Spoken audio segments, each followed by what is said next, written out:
Welcome to the podcast where we bring on remarkable people to tell their stories. I'm Paul Gilman. I'm Daniel Lance. And this is Pod So One.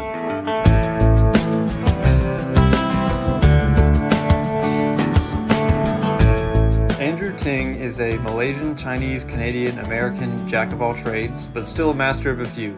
Over the course of his life, he's had the titles of art textbook writer, website designer, street musician, orchestral cellist, business consultant, painter, novelist, Harvard-educated lawyer, and college professor, to name a few.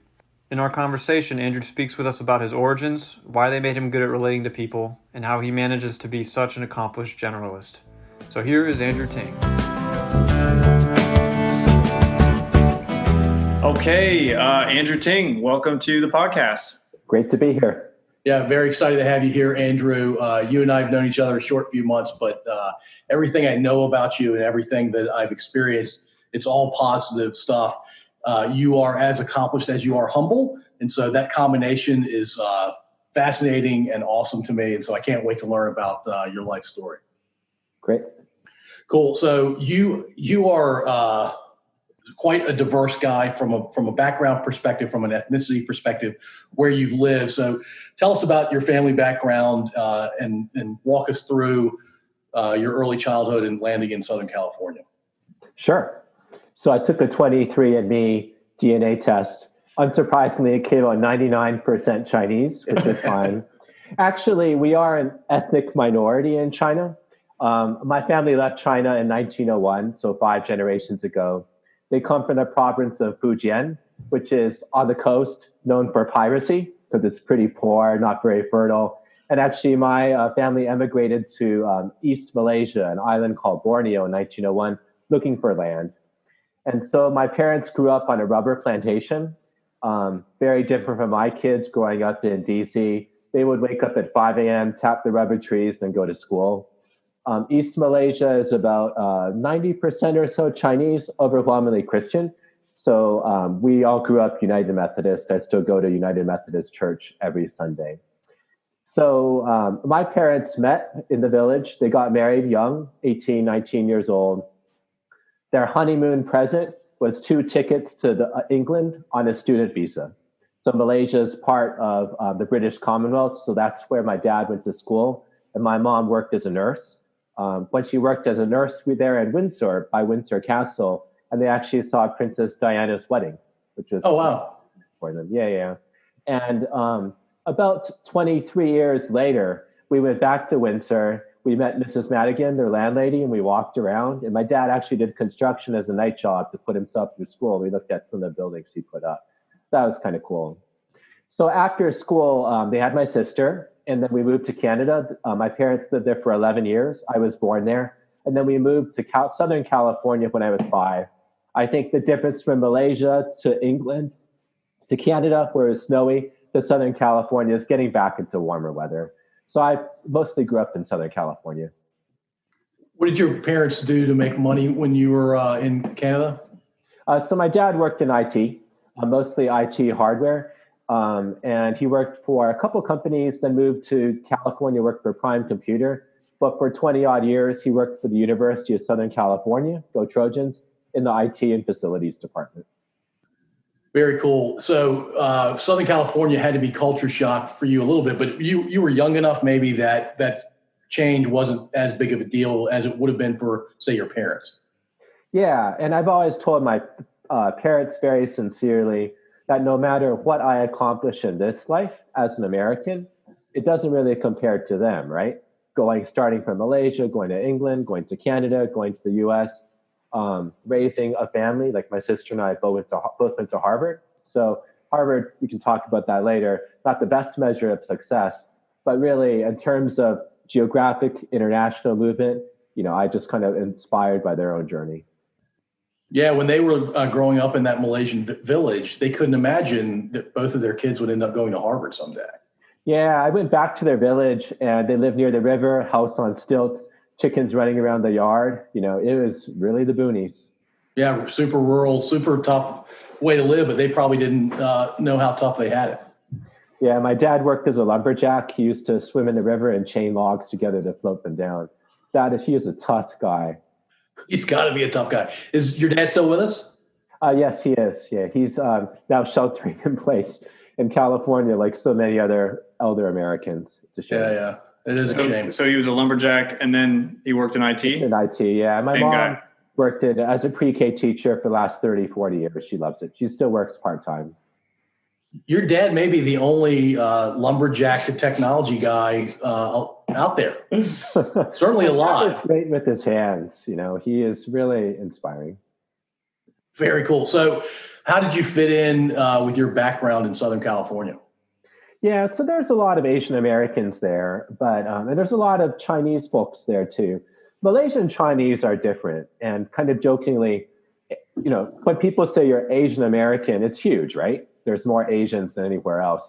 East Asians are different than South Asians for sure. Even among East Asians, we kind of joke that there are fancy Asians and jungle Asians. That's what some comedians say. The fancy Asians are from the developed cities, countries. I mean, Japan, Korea, Taiwan. My wife is Taiwanese and I love her dearly. The jungle Asians are like folks like my family, right? Who grew up in a house on stilts, can kill a chicken, that kind of stuff. I mean, we're just kind of direct people with less layers. I mean, granted, I love the arts now, but it's just a little bit different.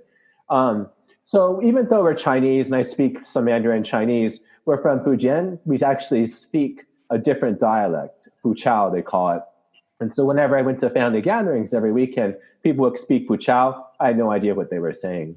So I developed a kind of a keen sense of empathy because I had no idea. I would be in family situations for hours on the weekends just watching people. And everybody spoke English. They could switch if I asked them anything. But I had to be very good at reading body language. And so that has been a great skill to help me connect with people today because, I don't know what the heck people are saying sometimes, but I can read them and that gives me an edge, hopefully. That's really cool. And how old were you when you were going to those family gatherings? Starting when I was 5 years old, all the way till when I was like 15, 16 or so. And then by then my Chinese was good enough to understand things better. And so this was all while you're living in Southern California? Mm-hmm. Yep. So you was English your first language, would you say? Yeah, my parents were pretty insistent that I learn English first. They were afraid that I would have an accent, right? And be discriminated against. So they actually, I went to Chinese school, but they really emphasized me learning English first. I actually took Chinese in college, which was good. And then when I met my wife, she's Taiwanese, I had a big incentive to learn Chinese very quickly and very well. So I did. And that's Cantonese or Mandarin? Mandarin Chinese. Okay. So you may not have been like the other kids in terms of your background, but you were equipped at a young age with a high degree of empathy and emotional intelligence. So how were your school days growing up? Yeah, so school days, I was pretty introverted. I was alone for a lot. I have an older sister, but she's 7 years older. So we were always in different schools. She went off to Harvard when she was, I think, 16. So early on. I was always kind of a sensitive guy. I felt a lot. And for me, a key point was when I realized there was a difference between being a sponge, kind of sucking up feelings, and actually expressing them, right? So actually making use of that kind of raw sensitivity to tell stories, to write, to play my cello. And cello became one of the bigger things. And later on, I started drawing and painting too. That was super cool. Cello for me was kind of the primary artistic outlet. And I love just, playing by myself, playing in chamber music. My first jobs were in high school, actually doing a lot of weddings. I played like 50 weddings. I played Christmas music in shopping malls, other events with folks. That was cool. And then in college and law school, I played probably about 15 to 20 hours a week, doing operas, being a street musician, chamber music, concerts, all that stuff, coffee houses, that kind of thing. Wow, so you really hit the whole spectrum of events, from wedding all the way down to street musicians. Yeah. What did you prefer about playing on the street versus playing that you couldn't get from playing at a wedding or an opera, and vice versa? That's a great question. So on the street, you have to get used to rejection, right? Because 9 out of 10 people are just going to look at you and keep walking away. because they don't. They're a lot of times if you talk to people or like try to meet people and they're busy, they're on their commute. They just want to get from point A to point B, right? Sometimes I go to King Street in Alexandria, Virginia, and that's kind of a nice area where people relax and they'll feel happy on a weekend. And you can see there's actually a street cellist there. I know he does pretty well for himself because people are willing to be open. Also, I played in Boston on the street, in Boston the weather is not great, right? Especially for a wooden instrument like a cello. So whatever. I actually paired myself with a Chinese erhu player. It's kind of a Chinese string instrument. And we didn't have any music. We had just kind of improvised and jam. Honestly, didn't sound that fun, but we had fun. And people would just kind of stop to look at us and like, what the heck are these people doing, right? They're just having fun. I think weddings were okay. The thing about a wedding is the show must go on. And I did a lot of beach weddings growing up in Southern California. And when you're outside and you're playing off sheet music, you have like 4 or 5 clothespins to make sure sheet music doesn't blow away. And you have to play because the wedding goes on. I remember it was raining once and we were on a cliff outside and the sheet music was blowing away. And my parents and the first violinist parents were holding down our music while we played and tried to look elegant while the wedding still went on outside. That was one of the low points. And I kept on worrying, is my cello going to get soaked? Is the hair of my bow just going to flop out, etc.? But the show went on. And unfortunately, in the shopping mall, it was good because we were paid by the shopping mall owner to actually do music, right? It's a steady job. You weren't relying on handouts. The problem is we had a rotation of 15 Christmas songs that we played over and over. The cello parts were usually really boring. So unfortunately, I hate Christmas music. That's the criticism that I hear of the cello. There's a great bit that somebody does about the song Canon in D, which is one of my favorite songs. And the cello is just 8 notes that repeat over and over and over. I mean, it's a beautiful song. I hate the cello part. But it's a job, work's work. So. Yeah. So do you measure your success when you're playing by the monetary, how many people tip you, or is it more about how many people stop and pay attention and kind of admire your work? Yeah. So I realized early on that for me, music should be fun. And I knew some folks who went to the New England Conservatory of Music who played the cello, and I went there to see a concert. And these are all people who play the cello 6-7 hours a day. And the world is so narrow, right? That's all they do. It was scary. I mean, they were much better cellists than I am. But for me, if I had to rely on it for a living, it adds a lot of stress, right? Where's your next gig? And so being able to make music just for fun, maybe make some tips on the way, some drink money if you're in the bar or whatever, that's good. That's great. Yeah. So, and I think the joy of playing with friends is also cool because you're constantly reading each other's language, right? Right. My first girlfriend in college was the second violinist because we got close doing that. But I think being able to connect with an audience is really the gift. And again, just being naturally empathetic, being able to bring somebody a smile or have somebody stop and look at you, that's kind of cool. How old were you when you started playing? I was 9 years old. I started playing piano. I started playing cello in 4th grade. I had to choose an instrument in the public orchestra or band. I was a little scrawny, so I didn't think I had the muscles to blow a wind or brass instrument. The bass was too big. I know, Daniel, you play the violin, but everybody played the violin. I didn't know what a viola was, so it was the cello. It was a great choice. Did you naturally have interest in music, or was it something your parents encouraged? My parents started me on piano lessons. I always liked piano. I always liked, after I got past the kind of technical part of just playing and learned so that you can express emotion through music, I was hooked. Very cool. I know you enjoy music quite a bit. Daniel does as well. Daniel, you've piano to cello. Daniel has transitioned amongst 4 or 5 instruments. Right. So musician to musician, what's the best advice you could give Daniel for the rest of life? I wouldn't presume to give anybody advice, but just have fun with it, right? Connect with your audience. I think a lot of performing artists right now feel kind of sad because they don't have live concerts, right? You don't have that connection. It can be fun to play with yourself by yourself, but only to a certain point, right? Yeah, I actually had a friend. So I'm much more of a social musician, and so I really need there to be a gathering around whatever's going on, which is why I've been drawn to this like Appalachian old time communal music. And I have this friend that I used to play with, really, really great musician, and we would jam, and we didn't really mix very well. And after a while, I kind of began to realize that this guy, to him, music was this sort of personal, solitary vehicle for exploration. And he would, I think, would be satisfied playing music to no audience, to nobody but himself, forever, because for him, it's just that exploration. But for me, if there aren't people around whatever's going on, then I'm not motivated to go home and practice and get good. And I'm not motivated to even play. So it's a bit of a catch-22. Yeah. It's a special rush when you're performing too. And there's a live performance, or maybe even like our podcast right now, right? We are in the moment and you just feel more alive.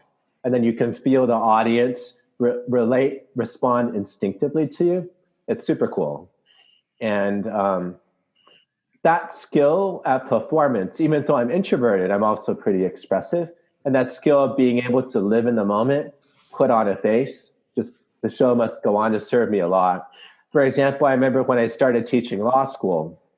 So it's like a 3-hour class, 6:30 to 9:30 p.m. on Monday nights, teaching pretty complex technical stuff to some jaded, argumentative law school students. I was freaked out. I was kind of freaked out. And then I felt my heart rate go up. It's like, what did I get myself into? I felt like I wanted to teach, right? I had something to teach, to learn. And I actually had a hernia at that point. And so I was standing up for 3 hours at a podium trying to actually, you can't see it here, but clutch my innards to make sure they didn't spill out and talk about tax law and stuff like that. And I was fixed, it just had to wait a couple of weeks for the surgery. But, the show must go on. What caused, hold on, let's back up. What caused the hernia? I have no idea. Hernias don't occur because I'm a bad person or I'm very fit, I exercise. But just some genetic crap. I have no idea.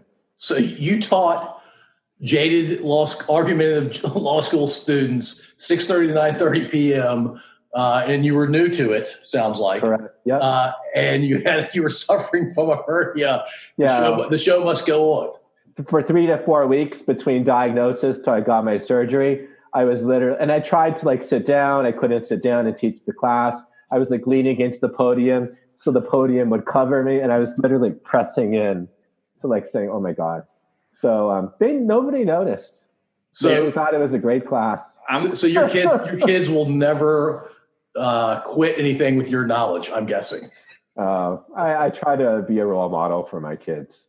I'm a little worried that every time you say the show must go on, it's an even more extreme manifestation of that concept. I don't want to do an encore of that, but it was a good experience to get through.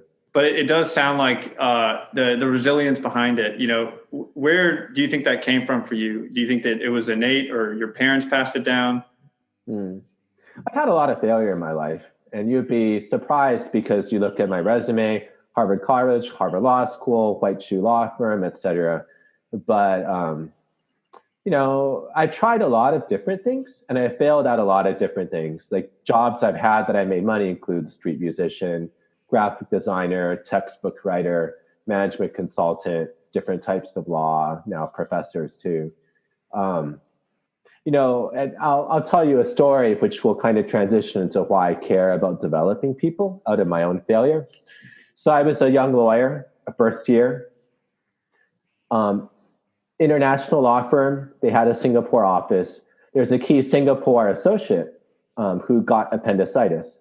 So they sent an all-hands call saying, "Hey, we'll fly anybody to Singapore. You don't need to know what you're doing. We just need arms and legs to get capital markets deal done. Raise debt and equity, hundreds of $1 million deals for local companies in Southeast Asia." So I said, "Oh, cool. I'm from Malaysia, so I'll go back down to that area of the world." So I flew down. It was the summer. I stayed for over a month. And I probably worked over 100-hour weeks, and I had no idea what I was doing. I remember I was doing a deal to raise debt for an Indian hospital chain, for a Singapore semiconductor company, for another Indonesian company. I'd never done this before. And I remember there was another California associate they flew in who was throwing up every morning because of the stress. And I remember the way I was let go from that position was the office managing partner saw me in the bathroom. We were just literally in the urinals next to each other. And he looked at me and said, Andrew, you're still here? And I said, yeah. And he said, well, let's talk after you finish. And then we went out the bathroom. He says, Andrew, go home now. You don't know what you're doing. And so out of that, and he was right. I did not know what I was doing. I probably should not have volunteered, or they should probably have a stricter criteria, right? And I learned from that to bounce back. There's a lot of things where I've gotten bad feedback in my life, and I reflected on it, and I've internalized it, and I say, okay, crap, I failed. For example, at Harvard, I love science, right? So I started as a physics major. I was taught my first semester by a guy who won the Nobel Prize, Sheldon Glashow, for, I think, gas molecule movement. I got a C- in the class. I got a 5 in AP Physics, aced all my math, etc. But I just couldn't get the conceptual grasp. So I changed. I became a social studies major, graduated with like a 3.85 average or something like that. And it was fine. But out of all those failures comes resilience, right? And you just keep trying. And then I always resolved to myself that, dude, I've been the little guy a lot. And the least I can do is be there for my team and train them and develop them. And by the way, you cultivate insane loyalty if you look out for their interests. And after that, it just felt good to relate to people. And I formalized that by getting my 2 teaching gigs. So I think that, you have an affinity, it sounds like, for moving toward whatever this, like the pressure cooker experiences are in your life, like going to Singapore where somebody ends up throwing up every morning due to stress. Do you think that the affinity for that is as important as anything else? Like, because what I'm getting at is, if somebody decides that the stress is too much, the failure is too much, and they just want to stop trying, then they'll never be exposing themselves to failure, and then therefore won't be exposing themselves to building resilience. Yeah, so Nietzsche said, like, hey, what doesn't kill you makes you stronger. But dude, you can take a break for a while too. I mean, you bend, not break. And I certainly veg out and watch like Japanese anime on the treadmill to veg out other things too. You have to have a sense of humor about it, right? But I feel that life is full of really interesting stuff to do, like your own life, Daniel. You've lived in a lot of different countries and you're better for it. So my litmus test is, hey, 5 years from now, if I look back, will I regret not having tried it out, right? And I think as I've gotten older, I've become a little more fearless because, I've been courageous enough to try a lot of things, and I'm never as good as somebody who's specialized and only done one thing. I really like to be the Swiss Army knife. That being said, cool, I have fun. I can talk to people like you about interesting stuff going on. Yeah.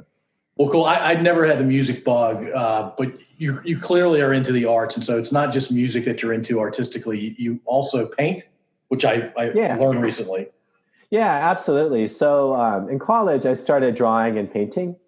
I was kind of trying to figure out what's the best art form to express myself. Sounds really like highfalutin, right? And music was a lot of fun, and I played with folks, and I loved improvising by myself, but it only lasts when you're playing it, and then it's gone. You can record it, but who's going to listen to recording all the time?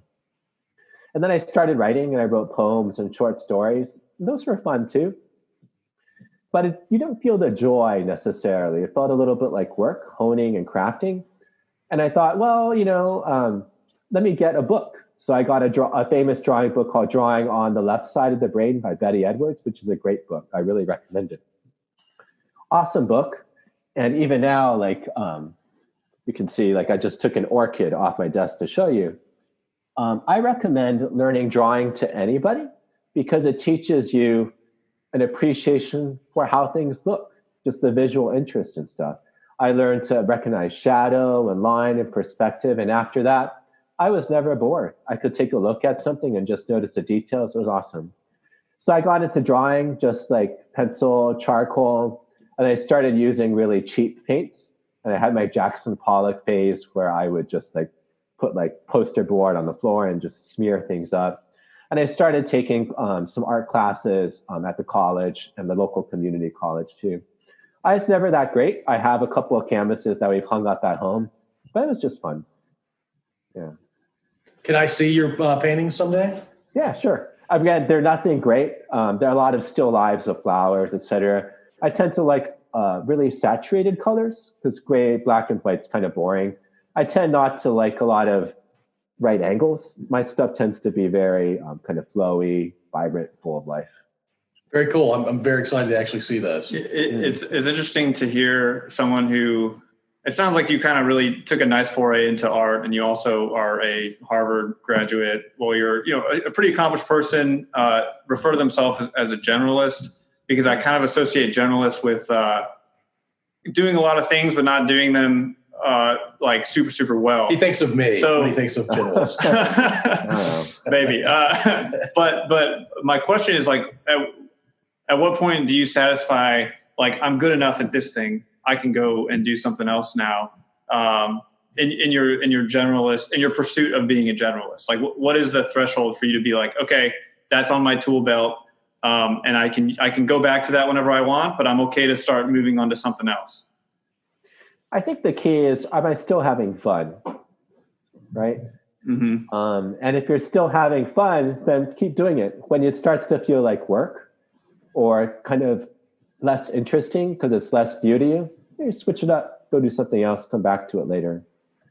Do you ever feel bad for not being as interested in something anymore? Like if you really loved painting 6 months ago and then now you're kind of like falling off the edge. He's asking for a friend. I'll come back to it. Yeah, I'll come back to it. Yeah. Yeah, just take a break for a while and then go do something else, come back. Nice. Cool. Very cool. So you got the music and you got the drawing and you got the painting. Are there any other artistic expressions that you have found? And poetry, and you've written a thriller novel, right? Yeah. So I have a friend named John. He's a great guy, one of my good friends. John wrote a science fiction novel, and he was sending it off to publishers, right? Which is a long process. It could be like a year and a half. And John was like, well, I still want to write something. And I was like, okay, cool. And then John, literally, I'm on the subway to go home after work. Then John texts me. He's like, hey, Andrew, want to write a romantic novel together as like a romance? He says, yeah, I know, we can make fun of it. It can be a parody. And it was like, and I thought to myself, like, I was feeling in kind of a rut. Like, I haven't done anything creative lately. I was like, okay. So I said, look, I'm serious about it. I will do that. So originally it was going to be a parody of a romance novel, but then we realized that writing a novel is like a serious endeavor, right? So it has turned out to be a legal thriller with the female heroine from Idaho, because my friend John's from Idaho. And it was 70,000 words. And it took us about 6 to 9 months to put together. And we workshopped it at a couple of conferences. We have it out to an agent right now. So we'll see what happens. Nobody becomes a writer to make money. But it was cool to actually like work with John, and we co-wrote the novel to design, just do a full-length story and do character development. It taught me a lot. I'm working right now on a second novel. Unfortunately, my job at West Creek has like taken up a lot of my time. But my original goal was to finish it this summer. I have about 60,000 words or so on that now too. So your first novel's in process, and it may be published in the future? Hope so. Maybe somebody will this podcast say, hey, this Andrew Ting guy sounds cool. Sign him up. Yeah, our numbers may not help you as much, but you never know. Maybe one out there out of it's for having fun. Yeah, we'll hold on to this episode until your book is being sold, and then your art is being sold at different auctions. And then we can announce all that at the beginning. It's all very exclusive, friends and family only. Oh, okay. Never mind then. So anything else on the art front? I think we've covered. No, that's cool. I mean, that's a lot, though, Andrew. You understand that the average person that I've encountered is either into art or not, but I'd say about half of humanity's they love to consume the art, but they don't actually perform the art or do the art themselves. And the ones that actually perform or do the art are not doing it across so many different things. I mean, it feels like a top 1% thing. Is that drive, or is that love of diversity? What's driving you to so many disciplines? I think love of diversity. I do get bored fairly easily. So I tend to gravitate to jobs which let me do a lot of things, right? And I'd rather be a jack of all trades, master of none, just so I can experience a lot of different things. And it's served me well so far. And later on, when I have time, I'll focus on something, get it good. But I also find too that even though you kind of flit around from topic to topic, the skills you learn from trying one thing actually transfer other. For example, we're talking about performance arts. I became a better law school lecturer because I knew how to hold a room as a cello performer, how to read a room, change my voice, express this, express that, manage my nerves. I became a better lawyer, a more expressive lawyer in my writing because I was a novelist. Or my novels had a really tight outline, were very structured because that was my legal writing. So I think, even though it feels kind of discordant to go in 10 different directions, in the long run, those 10 different directions kind of synergize with each other. Cool. So let's talk about teaching and transition to that, because it sounds like your life is fairly fluid and things flow one into the other, and they both play off of your varied interests. Your love of teaching comes out of you wanting to help other people, to develop people, and this, what I would describe as a rare form of empathy that I think you possess. Thank you. I think also is a big part of you wanting to teach. But you don't just teach at one school, you teach at two. So why teach at two different schools? Is it the subject matter that is exciting to you, or what's driving that? Oh, and which schools are they? Oh, so yeah, I'm an adjunct professor at George Washington University's law school, and also Georgetown University's business school, the McDonough School of Business. So, this kind of feeds into the kind of socioeconomic racial diversity thing, right? So my parents are immigrants, Malaysian Chinese immigrants, not really white collar folks, coming from generations in America. We pulled ourselves up by our bootstraps. I really didn't know how to act in a professional environment until I got there. I made a lot of mistakes, right? And then there weren't a lot of mentors. There were some nice people who kind of pitied me, helped me sometimes. But then there were also bosses who told me, hey, Andrew, you're unlikely to get promoted to law firm partner for cultural reasons. I was like, really? Basically just saying that, hey, Asian people aren't expressive. They got too quiet. And so you're probably not going to make it. It's like, fuck yeah. Well, I said that in my head. he was trying. Sorry, I hope profanity is allowed in this podcast. No, you're fine. It was just a letter that we put on the episode. You can beep it out. But he had a point, and it's kind of like he actually liked me. He was trying to help me. That I needed to become more assertive, right? Take credit, compete with the white frat boys who like to go drinking after work. When I went straight home to my family, because I love my family. I'd rather spend time with my babies than go drinking and get the good work from the M&A partner who got sloshed. So teaching kind of goes from this, hey, I want to be a mentor and role model to law school students, because, law school doesn't really teach you about being a lawyer, and there's a huge gap. So the classes I teach are very practical. I do a lot of role playing with clients, very practical business problems. Instead of like a final exam, I make them do project-based presentations. Memos, and they actually have to get up and pitch how they're going to negotiate to me as the audience. So, sorry, can you explain why or how law schools don't actually teach you to be a lawyer? Yeah, so actually I learned more from one of my jobs on the IT help desk. So I worked 15 hours a week to put myself through college at the IT help desk at Harvard Business School. And law is fundamentally a customer service business. It is an intellectual. You have to be smart. You have to read the laws. You have to know the substance, et cetera. But it is customer service. A lawyer needs a client. If you're not responding to that client, the client's going to be angry. If you're not reading the client's priorities right, their body language, et cetera, you're not going to be able to deliver the advice in a way that they'll appreciate. and actually want to follow. I learned from an IT help desk that I needed to be very practical, responsive, show people quickly I was on their side, and then they would kind of open their heart and we could work towards a solution. Law school doesn't teach any of that. A lot of there are exceptions, but at least my law school experience was typically more for academics. So it's intellectual, right? So you have a case book, you have a topic, say my contracts case book, and you have a legal principle. You read 2 cases about that legal principle. Case A says that legal principle is true. Case B says that legal principle is false. You spend an hour and a half debating it. You end the class not knowing what the actual law is, but you had an argument, and rinse, lather, and repeat for the next week's class. I actually learned a lot more substantive law studying for the bar exam, where they just kind of force feed and you memorize it to you, than from Harvard Law School. That is a little unfair because I did learn analytical skills at Harvard Law School, which, I value. And I met my wife there, which I very much value. But that's why I spent 15 to 20 hours a week in law school playing music instead. Wow. Okay. This might be a little bit of a tangent, but recently in the technology world, there's been a decreasing emphasis on college for people who want to specifically become software engineers, data scientists, and instead you're seeing these more targeted schools or boot camps pop up.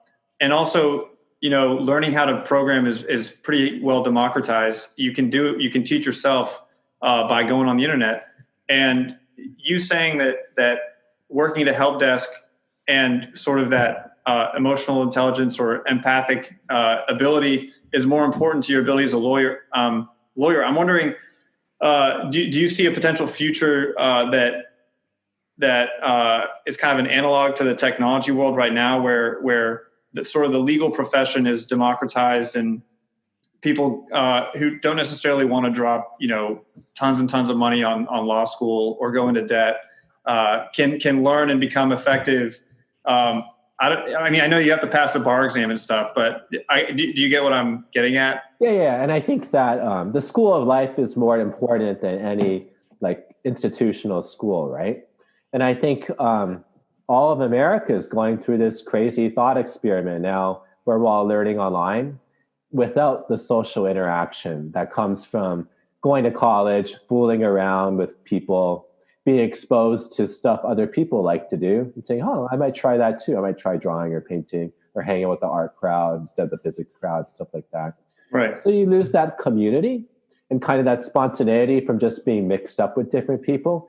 And sure, you can learn good coding skills through LinkedIn Learning. One of my kids is doing that now, which is great. But I do think you kind of miss out on the socialization and becoming a whole person. My kids are great. I think they're reasonably well adjusted, but I worry about their kids and all of America's kids.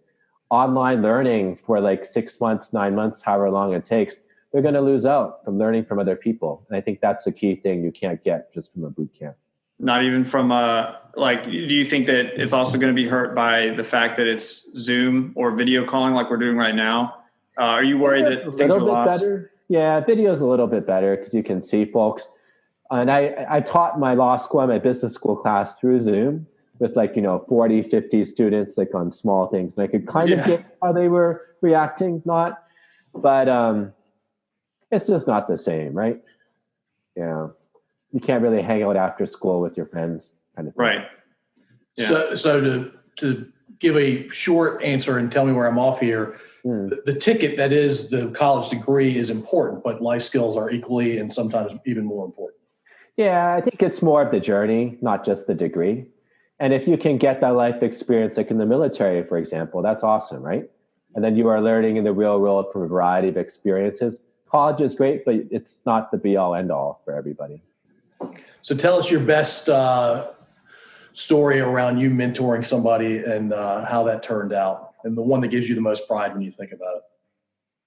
Yeah. So, when I left my prior job to come to West Creek, people cried. I had 2 or 3 people on my team cried. I felt guilty, but I knew I was going to a good company.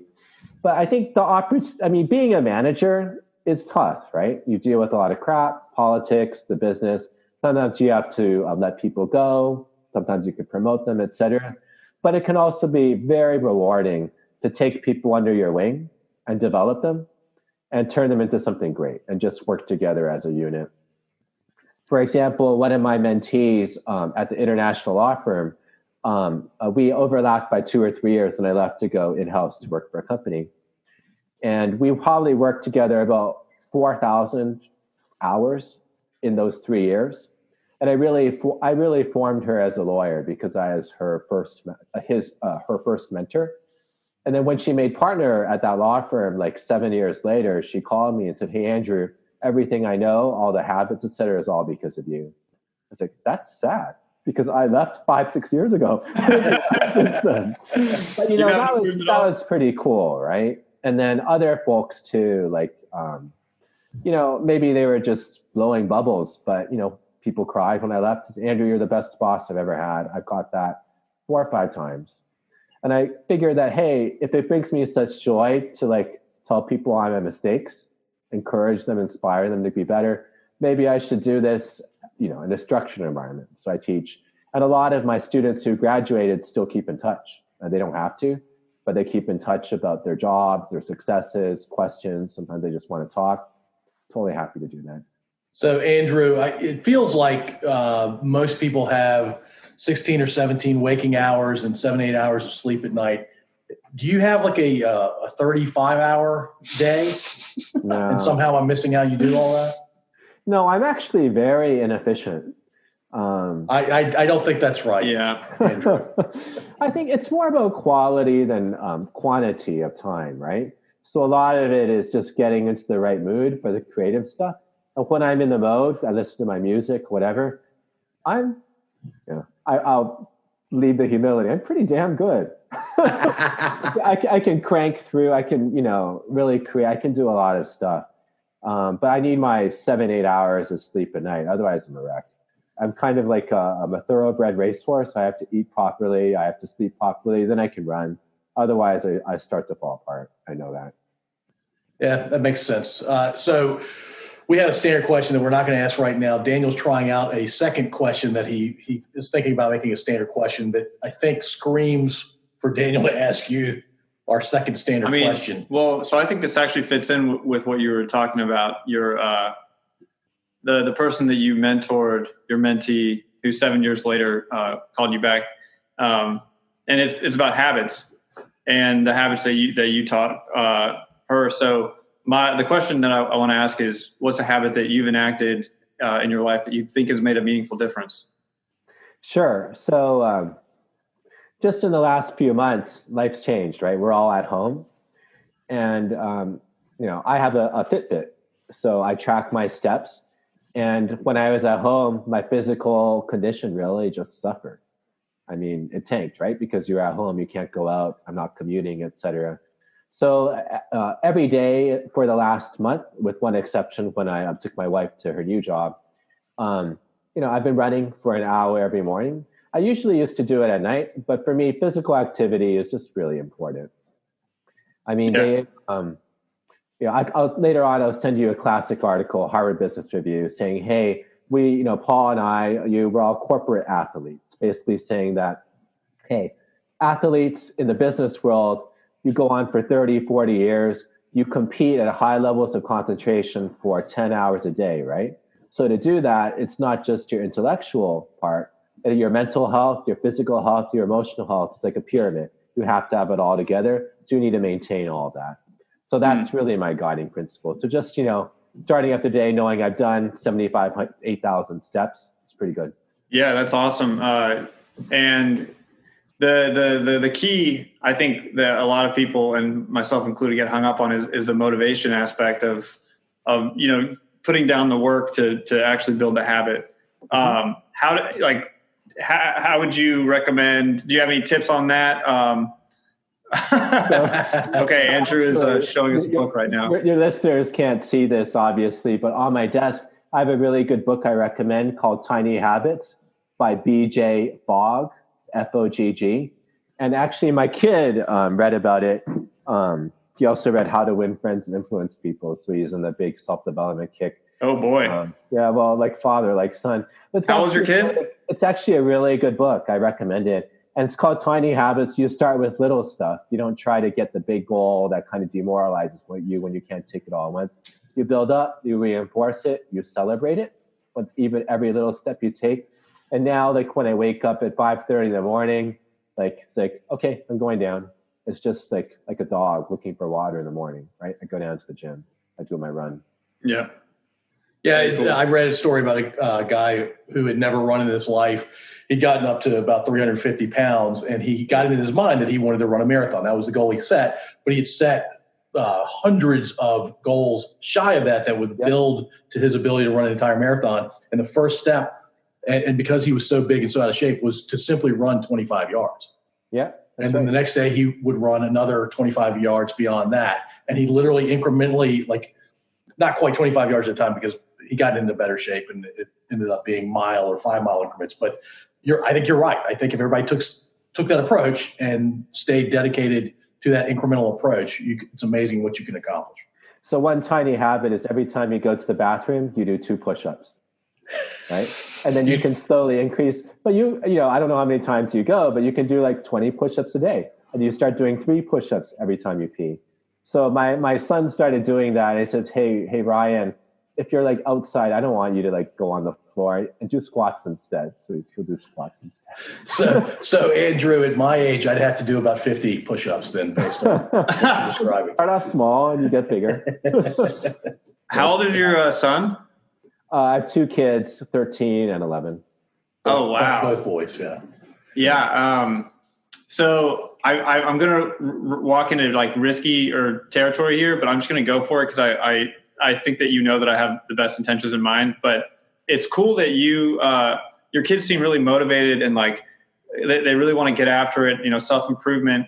But it doesn't seem like you're the type of parent that applies pressure in any kind of negative way. So how do you kind of foster that motivation and that, chutzpah, I guess, without sort of, or where does like the firmness or the discipline come into the picture? That's a great question. And it actually ties into like Asian American parents, right? Because there's the stereotype that, hey, tiger mom, tiger dad, you forced your kids to do all these hobbies. They grow up to kind of like be very good, but not creative, etc. I was really fortunate. On the one hand, my sister and I both went to Harvard College. But, you know, honestly, my parents made it very clear that they loved us no matter what. Try our best, but they would always love us. And they would really try our best, and they would like drive us to the library, to like orchestra, to wherever, and give us opportunities. But, you know, and then they would celebrate results. But, you know, I always knew I had that strong emotional foundation too. And, you know, I just genuinely love learning. I think the world is super cool and there's a lot of interesting things to do. I actually counsel like a couple of kids. I was like a pro bono general counsel for Asian American Lead. They basically run after school programs for poor like Asian youth in DC, mostly Chinese, Vietnamese. And you shouldn't like study stuff just because somebody tells you to. Obviously, you need to put in the work to get good at it, but you know, do it because you want to do it, right? Because it's interesting to you. And getting over that hump is important. Harvard College was interesting. A lot of super smart people, a lot of people who were smarter than me in their different domains. Most people worked harder than me too. But you know, a lot of them were not necessarily that emotionally or mentally healthy.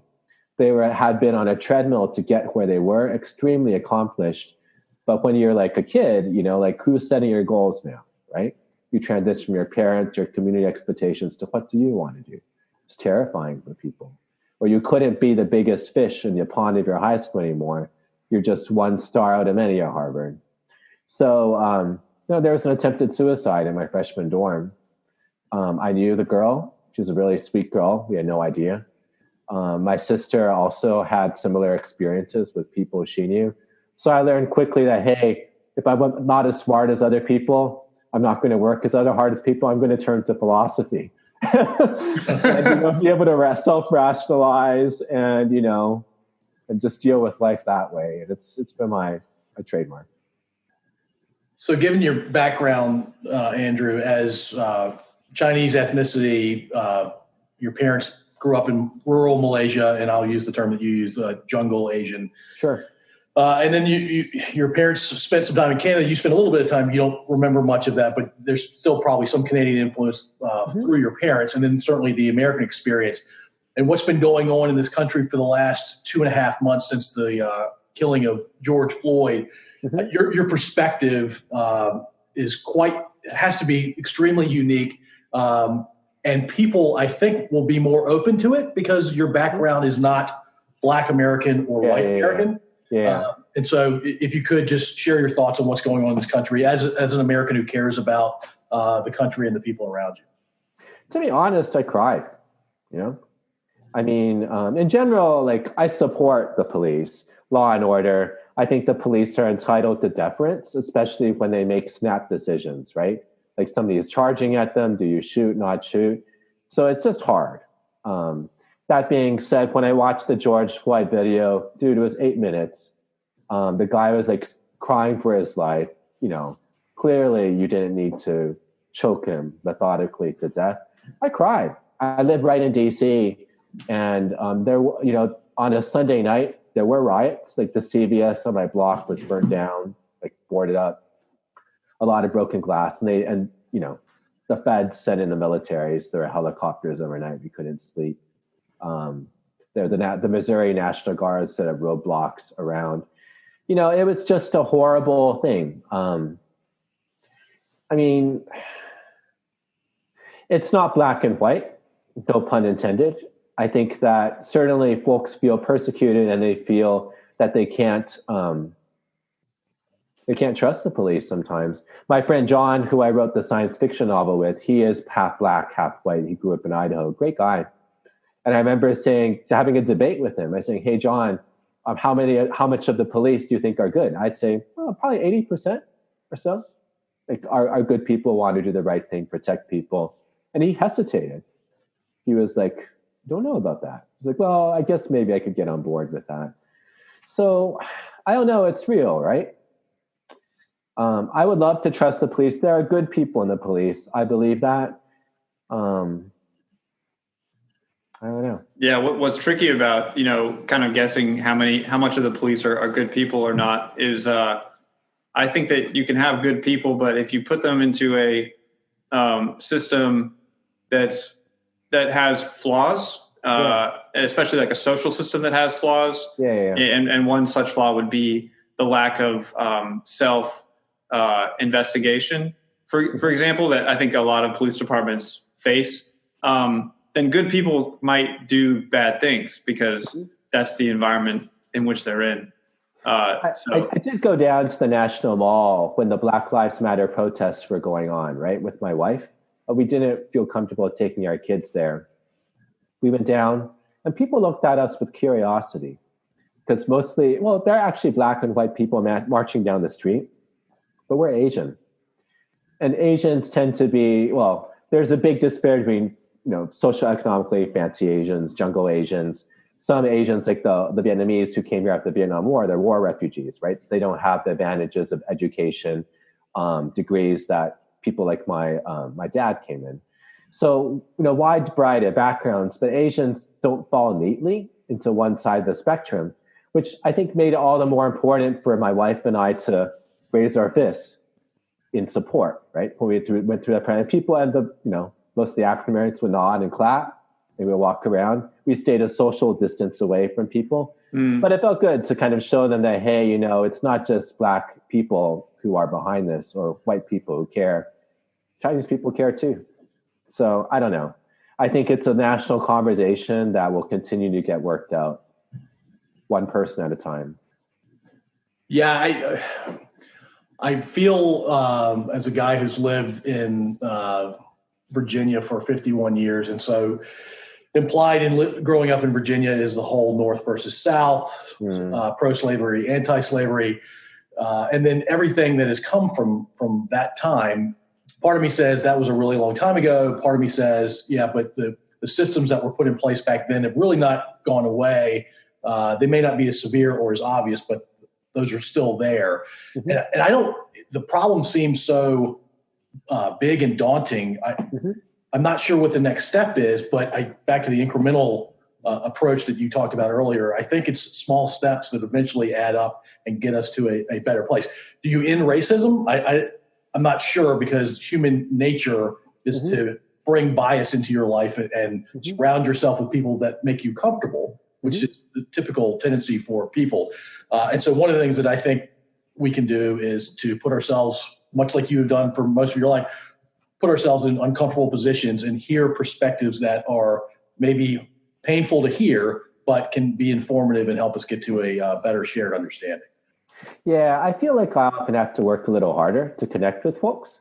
So I'm a Chinese guy. I wear glasses. I'm a lawyer, right? So who wants to talk to a Chinese glasses wearing guy who's a lawyer just off the bat? I see you're smiling. But, once people get to know me, it's cool, right? Because, I get along with everybody. It's something I enjoy. But, I often feel like, if it's just somebody who's nailing crap like at me on the street, like, sometimes people will say, I was like driving in Indiana, for example. I was there. My wife got an MBA from Indiana University, got a taxi there, and the taxi driver starts yelling at me about soybean tariffs. Like, you people in China, your soybean tariffs are hurting our farmers. And he was like driving pretty fast. And then I turned it around. We had a nice conversation for about 30 minutes. And I said, look, I'm not one of them. We talked about this. You went back. So you were driving and you turned around and went back and talked to them? No, it was a long taxi ride. So we had about 30 minutes. So it's like, oh crap, what did I get myself into? I turned it around, but it was like one of the first things he said, right? Was like, sees a Chinese looking person and he starts blaming me. And so dude, I think my request would be just see people as people, to have dialogue with them. That's the mission of the podcast, to get some understanding. Yeah. That's exactly right. So, Andrew, one of the things that I learned about you and your family early on was your kids go to public schools in D.C., and I think you had the option of educating your children in other ways. So tell us why you chose to educate your Asian American kids in D.C. public schools. Absolutely. Great question. I have, I make enough money. I could send my kids to private school. I thought it was really important to go to public schools so they could relate to anybody. So my kids went to KIPP, Knowledge is Power program. KIPP runs one of the biggest public charter schools in the country, about 200 schools around nationwide, about 15 in DC.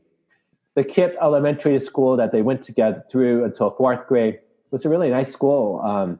It was also about 95% Black, maybe 90% Black, 6-7% Hispanic, a couple of white kids, and my 2 Asian kids in a school of about 600. I believe about 80% of them were eligible for some kind of federal poverty assistance too.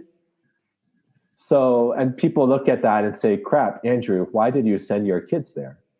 Because, they're going to get picked on. And in fact, one of my kids got picked on, yelled at, saying China boy. He actually got in a fist fight once. He won it, so he got suspended for 2 days. And I told him that, good job, Ryan. Yeah, you don't want to lose it for lots of reasons. Yeah, no, I know. And the principal was like, I'm sorry, I have to suspend you. I was like, that's fine. But I think to build the bridges, right? I don't want my kids to be comfortable. I want them to have a great education. I don't want them to hide in their enclave. I want them to be able to get along with anybody, anywhere, anytime. I want to get along with Black people, poor people, Hispanic people, white people, etc. So I just did that. I could have sent them to a very comfortable place where you didn't worry about getting in trouble, right? Or people slanting their eyes like this, and trying to talk in accents to mock Chinese people. My kids grew up in DC. You don't have Did you have a hard time convincing your wife to put them in public school? No, she agrees. Nice. She agreed. So I think we live that. As a result, my kids can pretty much get along with anybody. It's actually really great. You're raising them to be the best version of a human, right? Yeah. Somebody who can relate to and therefore care for anybody, regardless of their background or what they look like. Absolutely. I think true humility means like being able to walk in a lot of different people's shoes and relate to them and respect them. Very cool. So this podcast is a bit about posterity. I say a bit because we started being almost entirely about posterity, and we still maintain that as one of our themes. And so within that theme, Andrew, and I know your sons are only 13, 11, but someday you may have grandkids. So when your grandkids will listen to this years from now, what's one of the life's lessons that you'd like to share with them? I'd say life has a lot of chapters, right? And at the beginning, other people are writing your book. But later on, you choose when to start or end a chapter, whether it's a job, a relationship, going to school. You know, some chapters are sad, some are great. Your book will end eventually. It's your book. You can make it very stable. You can also make it super interesting, keep moving around like you, Daniel. And you're following your parents. So they were kind of helping write your book, which makes sense early in your life. And I would just say that, when you look back, try not to have regrets.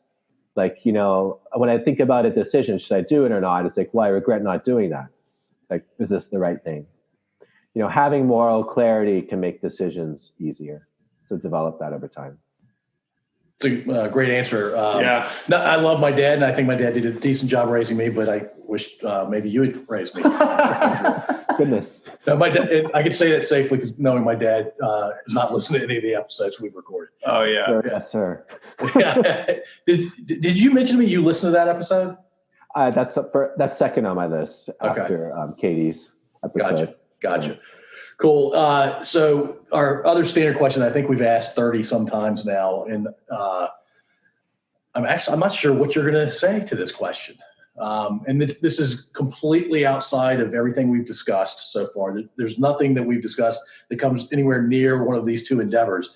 So in our question, the scenario is you're 25 years old, you're not married, you have no kids, you're only responsible for yourself, and you have two paths you can go down. One is comedy, and the other is the military. This can be comedy, you said? Comedy. Okay. Yeah, being funny.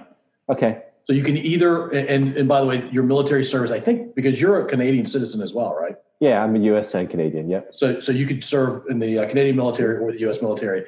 But the comedy route is performing once a week for 6 months. You're writing your own material and you're testing it on strangers. And the military route is 4 years of active service. You may or may not deploy to a dangerous place. Cool. I would go the comedy route because I am a performer. And actually, I know two lawyers, friends of mine, who actually became full-time comedians. Wow. Comedians. Yeah. So they made the bridge. That would be challenging. I'm expressive. I don't really particularly like big crowds. I think talking to you is a good way to relate, but not like in terms like a huge stadium or audience. But yeah, I would probably do that. But my wife's from a military family. I very much respect the military tradition as well. Very cool. So tell us about your wife. She sounds like an amazing person too. Yeah. So my wife, her dad was drafted when she was probably 14, 15 in the Chinese Civil War to fight against the Chinese Communist Party. They lost. And so he had to evacuate to Taiwan, taking a couple of kids from his village as well.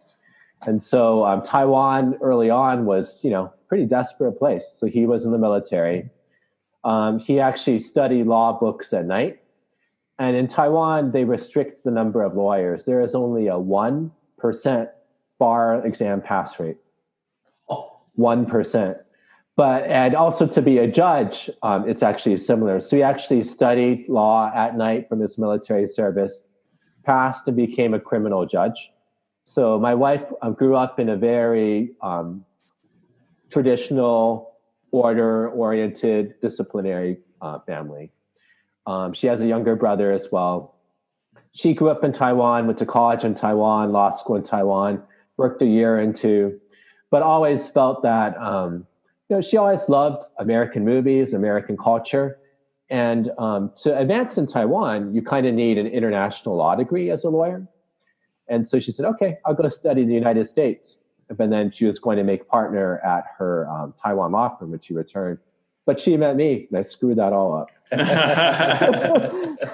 And here we are. So she actually, she took a step back when we had 2 kids, right? And she wanted to like stay home, be there with our sons.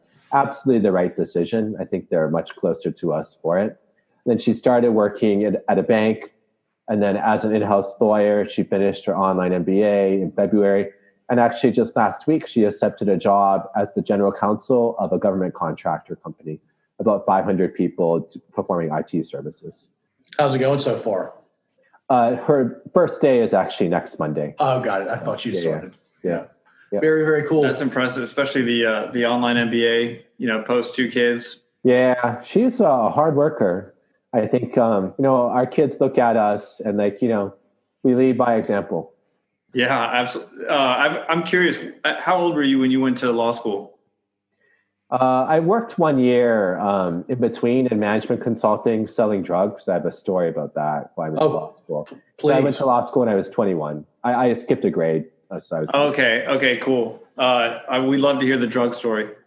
Yeah, so management consultant, kind of an awakening for me, right? So management consultants are hired by companies to do strategy. So you come in, you learn about the company, you do this really beautiful PowerPoint to try to have great new ideas or not. My clients included pickup truck accessories, distributorship in Indiana, run by a guy who is now the senator from Indiana, Mike Braun, actually. But most of the work that I did was for Biogen. And they sell a drug called Avonex to treat multiple sclerosis, which is a really good drug. And I was definitely behind it. How did I go to law school? I really didn't know many lawyers growing up. And I thought about law school because it seemed like an intellectual job. You could do a lot of things. But I really know many lawyers. So I remember we were advocating for certain marketing messages, right? To help say, hey, Avonex is better than the competition, et cetera. They were pretty aggressive. And so to get approval, we had to get approval from the legal department at Biogen. And so I go there with my boss and we're in there and he's actually a Chinese lawyer. So I was like, I'm super excited. This is actually a Chinese lawyer. I don't know many lawyers. So it's kind of in the back of my head thinking we're going to law school. And I look at his bookshelf and he has I kid you not, 10 books on anger management techniques. I'm like, what the F is this? And the lawyer is super busy, right? He says, oh no, I do most of my stuff on stock options. You want me to review some marketing materials? Give it to me. Let me take a look. And he looks at it and he's like this. He slams it down. He says, you can't say this. I mean, what are you doing? You can't say this. And honestly, I had some reservations myself. But when I saw that, I was like, I should probably go to law school. It was this little small voice. Very cool. So 10 years from now, Andrew, you've amassed, financially you're sound. You don't have to worry about money for you and your wife. And I say for you and your wife because I imagine, given your personality and the way you view the world, you want your kids to be independent. And so you're not going to hand them things like some people of means do. But you're financially better than most of humanity. You can do whatever you want. How do you spend your time in that scenario? Yeah, I always want to kind of work or do something. If you rest, you kind of rust. Kind of advisory roles, maybe for companies on boards. That'd be cool. Kind of half in, half out. I'd love to continue to teach. And in my head was hey, probably not 10 years from now, but maybe 15 years from now or so, I could teach full time. I actually really love connecting with students. I feel like I make a genuine difference. And according to folks who graduated, kept in touch. One of them actually told me that he changed his job prospects. He was ex-military because of a project that I helped supervise. Actually, that's pretty powerful, right? Say, hey, Ting, the direction you showed me actually changed what I want to do with my life professionally. So if I can keep having those kinds of experiences and shape people, that's pretty cool. Very cool. Where are you living 15 years from now in that scenario? I don't know. I like DC. Certainly until my kids go to college, we'd stay here. We have a nice home. I'm glad we moved before COVID hit since we're all at home all the time. Probably a city. My wife's a city girl. She grew up in Taipei, Taiwan. So I don't think we'd go into the country. Very cool. Your business class that you teach at Georgetown, what's one thing that Daniel and I could pick up from that class that would be super valuable? And we could pay a little bit of tuition before you answer the question. Yeah. So it's a startup law class. It basically teaches folks how to start their own company, how to hire people, compensate people, how to protect their intellectual property, like trademarks, patents, all that stuff, and how to negotiate to get money for funding, how to launch it off the ground.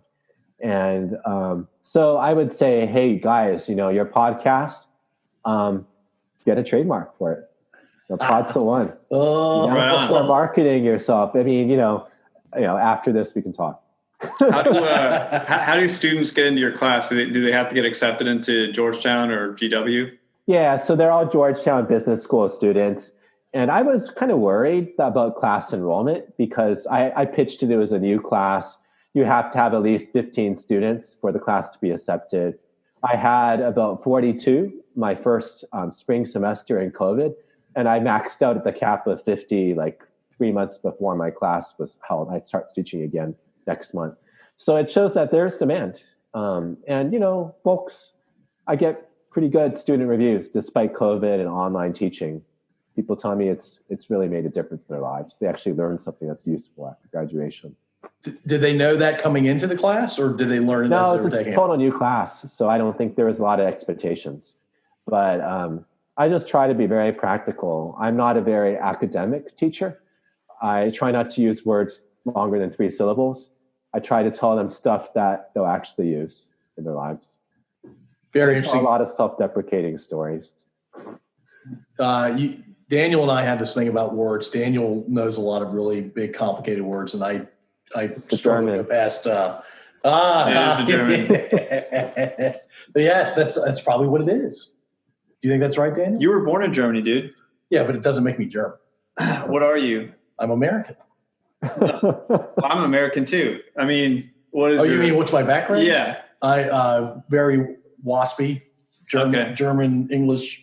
Yeah, a little but bit of French, Irish. We like to joke about the 3 syllable thing as well. Mm-hmm. But I really do. I like your approach. I think that when I was in college and professors would kind of talk like they weren't. It's almost like the students weren't really in the room, and the professors were talking back to themselves, trying to impress themselves in the mirror, kind of. Yeah. And I think that your approach could not be farther away from that, which is that of let me connect and build and shape people via, connection and sometimes emotional connection. And I think that's the way that to be the most effective educator. So wouldn't every student and every parent of a student want that in their kid's professor? Yeah, right? Absolutely. But it's hard with large lecture classes, right? So if you have a class of like 80, 90 students, you're just trying to get through it, especially with this whole COVID thing. And I think Georgetown in particular has done a great job of repurposing lecture and giving us tools and seminars to like teach online, but it's really hard. So I do office hours, for example, and a lot of future entrepreneurs come by to pitch startup ideas, and I just give them free general advice. And, no matter how technology sophisticated we get, we need connection with people, right? That's what your podcast is all about. That's what growing up is all about in school, in life, in the military, school of life. And, that's one thing that's going to be constant for our posterity. Yeah, no doubt. So do you think we were better off having experienced this pandemic? Or will we look back and say, wow? I don't know. I think there's more flexibility to work from home now, right? Which is great for working parents. Like a lot of traditional folks, like, hey, butts in seats, 9 to 5 or 8 a.m. to 8 a.m. to 8 p.m. Right. That's different. I think we lose connection, but we build it in other ways. So we'll see. Hopefully it doesn't last too long, though. Yeah, I think the base case probably says we feel like we've lost 12 to 18 months of our maturation as a society. Yeah. It may be taking a step or two back. Yeah. In some ways. Yeah. But it's good to hear that, school's still happening and people are still learning. and you're still teaching. So that's all great. Right. Yeah. It sounds like you can still be effective virtually, but it's maybe not optimal virtually. It's in some ways it's better because the chat room is actually an efficient way to get student comments. So like if I call on somebody in class, it takes airtime and only one person can do it. But if like I say, hey guys, like, just put in chat, thumbs up, thumbs down, or I do a Zoom poll and I'll have a couple of choices. And in 15 seconds, I can get like 30 responses. And I put them up on the screen and say, okay, so half the class thought this, a third thought this, a fourth thought that. And we'll talk about, I'll call on people, say, why did you think that way? So in some ways, it's actually better things, but I do miss the real-time feedback, being able to quickly scan the room and say, okay, they didn't get it. Instead, like I have to like remind myself every slide or two, like I pivot back, or I go back to the chat room or say, okay, just catching up, anybody there? It's okay. I ran a negotiation session with 6 different negotiation groups over 3 hours and actually turned out really well. That I was, that's pretty difficult to do virtually. But it was kind of scripted beforehand. So everybody had their position and their topic and the issues list.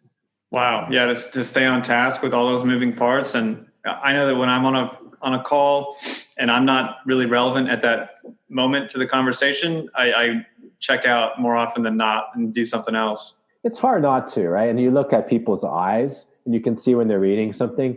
I remember one of my students who's actually very outspoken, was very participating in class. I remember I was doing a lecture on employment law, which was actually had a lot of cool anecdotes. And I saw her, she was just looking at her phone like this and smiling like this. And I made it my mission to make her pay attention, look up, put her phone down and that. I mean, I never called her out, but I leaned in, I started that, and then she put her phone down. And it's like, nice. It's a funny approach you take, like both with that and also with the taxi driver or the person from the taxi who was angry at China.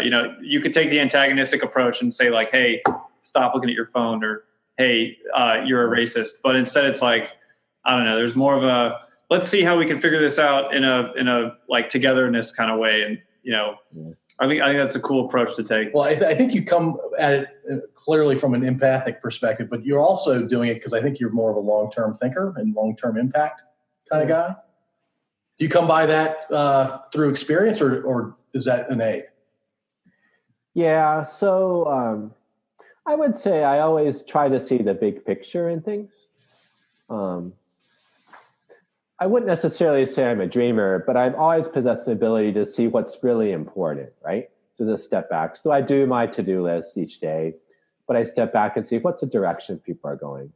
If this happens, what happens here or there? What's A, B, and C? So, I just kind of follow my gut with these things. It's hard to say.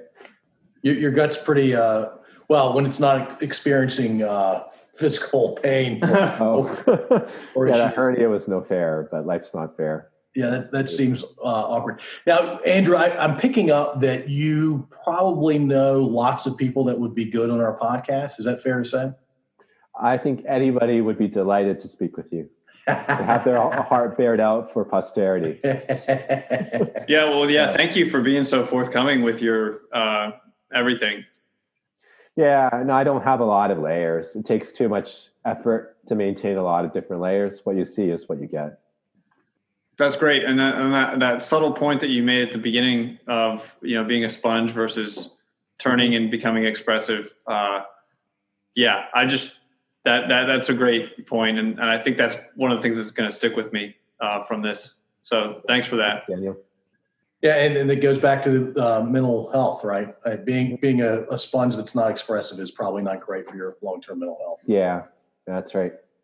Very cool. Well, Andrew, this has been a blast, man. I knew some of this, but I certainly didn't know most of it, and I'm really glad we got to learn about it. I know folks that you and I work with are anxiously awaiting its release. It'll be out. I'm looking at our technical. We'll see. That's the answer. All right, that's cool. We used to say 3 or 4 weeks, and now we'll say, we're not sure, because we do have a few in the can that we haven't released yet. Right. So, when we do, we'll reach out and let you know, and we'll share it with the world. So cool. Thanks a lot for coming on, man. Thank you very much for having me. Have a great night. Thanks, Andrew. All righty. Bye. See ya. If you enjoyed this episode, feel free to subscribe through whichever app you're using. To share your thoughts, head over to our website at podso1.io, and there you can comment on episodes or send us feedback directly. Thanks for listening.